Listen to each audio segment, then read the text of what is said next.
ডিমের চপ তো অনেক খেয়েছেন, এইবার ইফতারে একবার এই ডিম পেঁয়াজের চপটা তৈরি করে দেখুন, সঙ্গে সঙ্গেই ইফতার প্লেট ফাঁকা হয়ে যাবে। হ্যালো এভরিওয়ান, আসসালামু আলাইকুম। সবাই কেমন আছেন? আশা করি সবাই আল্লাহর রহমতে সুস্থ আছেন, ভালো আছেন। আলহামদুলিল্লাহ, আমরাও আল্লাহর অশেষ রহমতে ভালো আছি। ইফতারে যদি এরকম ডিম পেঁয়াজের চপ তৈরি করেন তাহলে দেখবেন নিমিষেই প্লেট ফাঁকা হয়ে যাবে। আর এই চপটাকে ডিম পেঁয়াজের পাকোড়াও বলতে পারেন। ডিম পেঁয়াজের পাকোড়া বানানোর জন্য এখানে আমি ফার্স্টে নিয়েছি দুটো ডিম। বিসমিল্লাহ, ডিম দুটোকে আমি কেটে নিয়েছি। এখানে আমি একটা ডিমকে 4 টুকরো করেছি। আপনারা চাইলে 2 টুকরো করেও ডিম দিয়ে এই চপটা বানাতে পারেন, আবার চাইলে আস্ত ডিম দিয়েও এই চপটা তৈরি করতে পারেন। তো ডিমের চপ বানানোর জন্য আমি এখানে নিয়েছি 1 কাপ পরিমাণ পেঁয়াজ কুচি।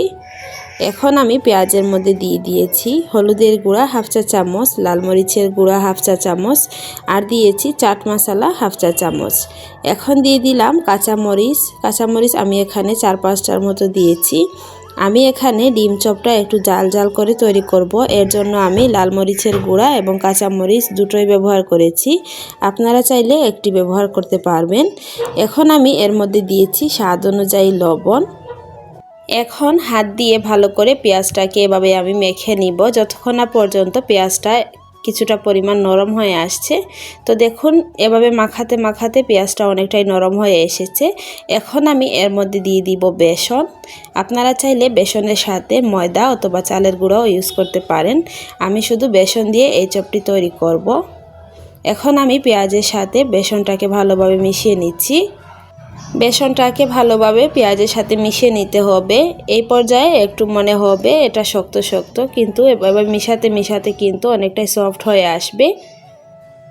আর যদি মনে করেন মিশানোর পর এটা অনেকটাই শক্ত রয়ে গিয়েছে, তখন অল্প একটু পানি দিয়ে এটাকে সফট করে নিতে পারেন। তো দেখুন, ভালোভাবে আমি মিশিয়ে নিয়েছি। আর এই ডিম পেঁয়াজের চপটা কিন্তু একবার হলেও বাসা ট্রাই করে দেখবেন, খেতে কিন্তু খুবই সুস্বাদু হয়। আর ডিম পেঁয়াজের চপটা বানালে কিন্তু একটু বেশি করে বানানোর চেষ্টা করবেন, এতটাই মজার হয়ে থাকে এই চপটা। এখন আমি পেঁয়াজের মিশ্রণটা অল্প একটু হাতের মধ্যে নিয়ে এভাবে ফ্ল্যাট করে নিচ্ছি। আর এখন আমি স্লাইস করে কেটে নেওয়া ডিমের টুকরো দিয়ে দিলাম এটার ভিতর, দিয়ে আমি এটাকে চারো সাইডটাকে বন্ধ করে দিব, দিয়ে একটা চপে শেপ করে নিব। তো এইভাবে করে আমি সবগুলো বানিয়ে নিচ্ছি। ভিডিওর এই পর্যন্ত এসে যারা একটি লাইক দিতে ভুলে গিয়েছেন, অনুরোধ করব একটি লাইক দিয়ে সম্পূর্ণ ভিডিওটি কন্টিনিউ করবেন।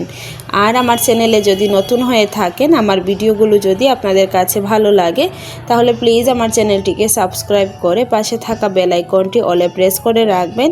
এতে করে আমি নতুন কোনো ভিডিও আপলোড করার সাথে সাথেই নোটিফিকেশন আপনাদের কাছে পৌঁছে যাবে।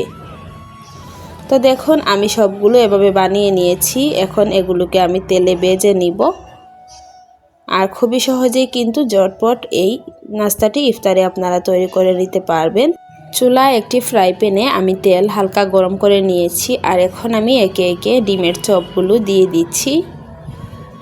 আর তেলটা কতটা গরম করে নিয়েছি আপনারা দেখেই বুঝে নেবেন।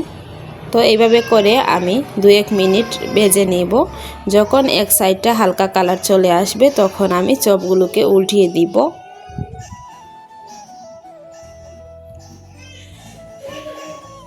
তো আলতো হাতে আমি চপের এক সাইডটাকে উল্টিয়ে দিচ্ছি।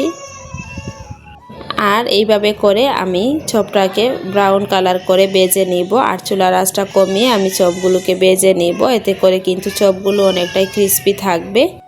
সবগুলো চপ যখন 2 সাইড থেকে ভাজা হয়ে যাবে তখন আমি চপগুলোকে তেল জড়িয়ে উঠিয়ে নিব। দেখুন, খুবই সুন্দর একটা কালার চলে আসছে। এখন আমি তেল জড়িয়ে চপগুলোকে উঠিয়ে নিব। আমার আজকে এই ডিম চপের রেসিপিটা আপনাদের কাছে কেমন লাগলো প্লিজ কমেন্ট করে জানাবেন। যদি ভালো লাগে তাহলে প্লিজ ফ্রেন্ডস অ্যান্ড ফ্যামিলির সাথে আমার ভিডিওটি শেয়ার করে দিবেন।